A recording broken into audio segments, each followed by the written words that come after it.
দেশের প্রধান সমুদ্র বন্দর চট্টগ্রাম বন্দরে তীব্র অচলাবস্থা সৃষ্টি হয়েছে। নিউ মুরিং কন্টেইনার টার্মিনাল এনসিটি-কে বিদেশি অপারেটরের কাছে ইজারা দেওয়ার সরকারি উদ্যোগকে কেন্দ্র করে শ্রমিক কর্মচারীদের আন্দোলনের ফলে বন্দরের স্বাভাবিক কার্যক্রম প্রায় বন্ধ হয়ে গেছে। এই পরিস্থিতিতে আমদানি রপ্তানি কার্যক্রম মারাত্মকভাবে ব্যাহত হচ্ছে এবং এর প্রভাব দেশের সামগ্রিক অর্থনীতিতে পড়ার আশঙ্কা তৈরি হয়েছে। আন্দোলনের অংশ হিসেবে চট্টগ্রাম বন্দর রক্ষা সংগ্রাম পরিষদ মঙ্গলবার সকাল ৮টা থেকে ২৪ ঘণ্টার কর্মবিরতি পালন করছে।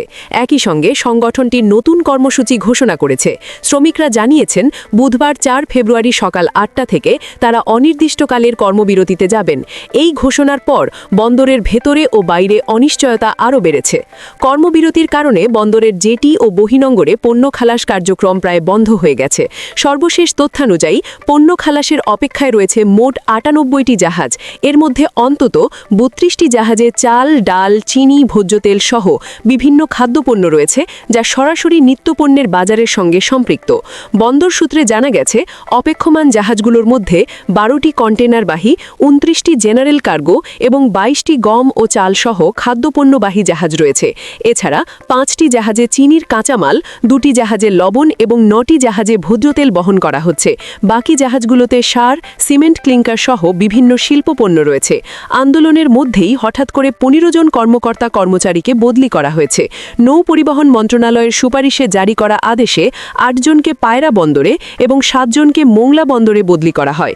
বদলি হওয়া ব্যক্তিদের মধ্যে আন্দোলন নেতৃত্ব দেওয়া 2 জন শ্রমিক নেতাও রয়েছেন, যারা আন্দোলনকারী সংগঠনের সমন্বয়কের দায়িত্বে আছেন।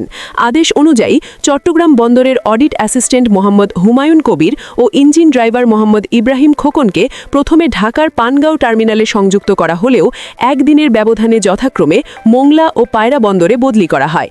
এই বদলিকে কেন্দ্র করে শ্রমিকদের মধ্যে অসন্তোষ আরও বেড়েছে। এদিকে বন্দর প্রশাসনের পক্ষ থেকে জানানো হয়েছে, রমজানের আগে এ ধরনের কর্মসূচি দেশের অর্থনীতিতে নেতিবাচক প্রভাব ফেলছে।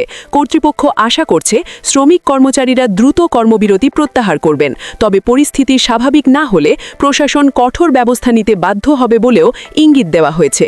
বিদেশি অপারেটরের কাছে এনসিটি ইজারা দেওয়ার সিদ্ধান্ত এবং শ্রমিকদের অনড় অবস্থানের কারণে চট্টগ্রাম বন্দর এখন সংকটপূর্ণ সময় পার করছে।